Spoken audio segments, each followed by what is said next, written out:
What happens if we cannot see our predator? What if your worst enemy is out of the sight? Because of this sight. If Janet, a innocent teenager from Arizona, had to prevent herself a little more, she would not have to suffer like she did a couple years ago. Let's listen to this horrible story and try to think. Are you safe in Joe? May 2110, Phoenix, Arizona. Sunny and fresh, it was comfortable noon for Janet and her father, Michael, who were about to take a quality time in a picnic. Everything was perfect. Prepare the food, the square cloth, the water. It seems to be a great day. A simple mistake, something forgot, would have to change their life forever. No one have to figure it what a simple mosquito bite could unchange. The path to the home was normal as always. Janet used to feel a little itch in her arm, nothing she could be afraid of. May 16, 2110. In a couple days, when the unlucky teenager was preparing to go to the school, she started to feel strong headache and insupportable pain in the chest, arms, and legs. Her father, worried, told her to have the breakfast to calm the headache, but she said she wasn't hungry and went to the bathroom and threw up. It wasn't very strangled. Janet was a very elderly person. Mitchell decided don't worry a lot. He thought maybe something she was eating could be made her feel sick. He told the girl not go to the schools and stay at home resting. But things didn't go well. In a lapse of 2 hours, Janet complained about feeling cold and weak. Mitchell came to her room and saw her laying, shivering with the pale skin. Her lips were all cyanotic. This imaging made him feel overwhelmed and decided to take her with the family doctor, Dr. Andrew Ivanoit. When they arrived there, the doctor asked them what her feelings were. They both spoken about that morning. Dr. Ivanoit understand well. He thought us was just something she could have eaten.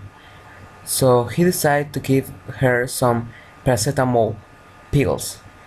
Not knowing about the magnitude of the problem, the innocent took the pills and went home again, hoping that was the cure. Janet started to take her treatment with enthusiasm. Every time she was told, symptoms disappeared of the blue and then came back. Alternative, past the noon, when she was watching TV as she was used to, she suddenly felt like it was very hot there and had a strong headache. When she got in the kitchen tried to make a dinner for himself to calm the new symptoms. But she could not because in a few minutes she was shitting a lot. Her clothes and hair were all wet. Miraculously, the third day she woke up feeling very well. It seems like the pills were working and she felt totally cured, neither a single headache or dizziness, or so she thought. Michael was very happy. Finally the treatment seems effective. Nothing was compared to see his daughter running happy again, like she never had the sickness. Next day, she went to school again, feeling good like every day. Took a normal day for her. She arrived home at noon and met her father in the kitchen. He asked her how she was feeling and how was it going at school. Suddenly, a strong age with her father. Her and student desist. She went through up. Michelle fear came back again. What was happening? Was done Janet feel okay after all? It was very strange. Who could it happen?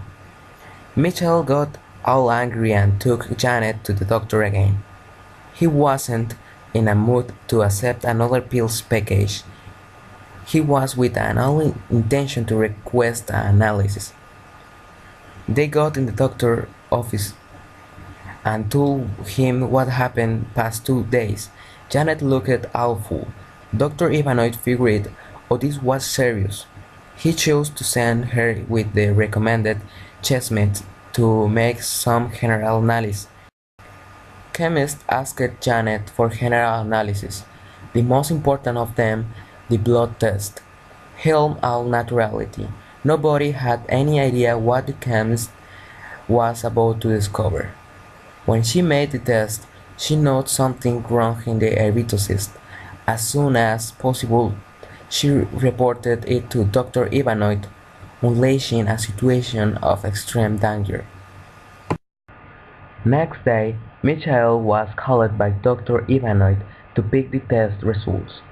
Then he recited the awful news.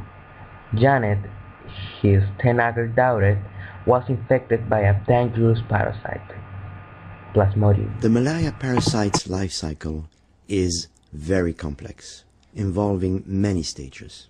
As the mosquito feeds, malaria sporozoites enter into the human bloodstream. They quickly make their way to the liver and infect liver cells with the help of the circumsporozoite protein.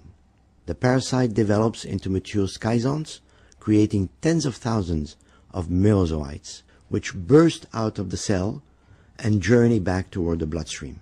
They then infect healthy red blood cells, reproducing and eventually rupturing the cell, liberating more merozoites, which in turn go on to infect other cells, leading to the massive destruction of red blood cells.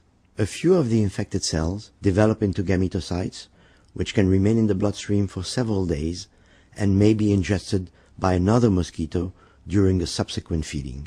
Inside the mosquito, the gametocytes develop into new sporozoites. So now the human has infected the mosquito, the life cycle comes full circle and continues. Each year, approximately 500 million people will be infected with malaria worldwide.